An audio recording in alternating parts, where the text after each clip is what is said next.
Yıl belli değil, takvim yok zaten ama dışarısı dondurucu. Annem keçeyle kaplı bir çadırda ger denilen geleneksel Moğol evinde seni doğuruyor. Göbek bağın kesiliyor bir at kılıyla. Süt veriliyor, o da kımız. Henüz bir saatlik bebeksin ama zaten geleceğin belli. Bu çocuk savaşçı olacak diyor birisi. Çünkü başka bir seçenek yok. Oyuncak yok, tablet yok, en fazla bir kuzu kemiğiyle oynarsın.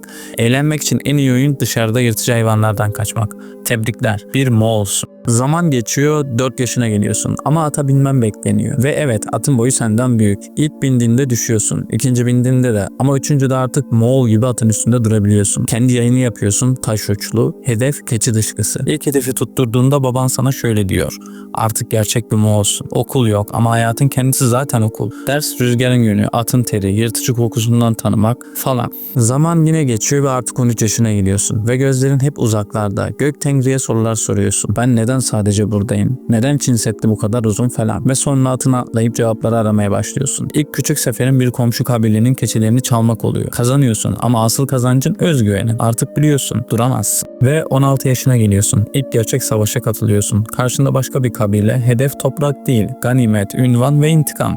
At üstünde yay gerilmiş. İlk oku atarken elin falan titriyor. Daha sonra Moğollar savaş meydanına akıyor. O gün korkunun içinden geçiyorsun ve bir daha asla eskisi gibi olamıyorsun zaten. Ve bir akşam obaya yeni bir aile geliyor. Kızın gözleri gökyüzünün rengi gibi açık. Hiçbir şey demiyorsun ama yanına gidip taşını gösteriyorsun. Evet, sivri olanı. Bu senin aşk ilanın. Zaten o dönemde flört aynı çadıra odun taşımak falan. Kız gülümsüyor. Senin için artık savaşlar iki cephede. Birincisi düşmanlar, ikincisi onun kalbi. Zamanla çocuk sahibi oluyorsun. Baban gibi baba olmaya çalışıyorsun ama çocuğun ilk sözü at olunca duygulanıyorsun tabii. Oğlun da senin gibi yay yapıyor. Hayat dönüyor, oban büyüyor. Artık sadece bir savaşçı değil, bir lider oluyorsun. Ve herkes sana han demeye başlıyor. Bir çadırla başladığın hayat bir topluluğa dönüşüyor. Artık sadece kabile değil, bölgeleri fethediyorsun. İpek yolunu güvenli hale getiriyorsun. Tabi bu biraz zorlu oluyor ama Çin'e mektup yolluyorsun. Ya vergi ver ya da biz gelelim falan diye. Avrupa'da ismin fısıltı gibi dolaşıyor. Düşmanlar şehirlerini yakmadan önce kendi kendini yakıyor zaten.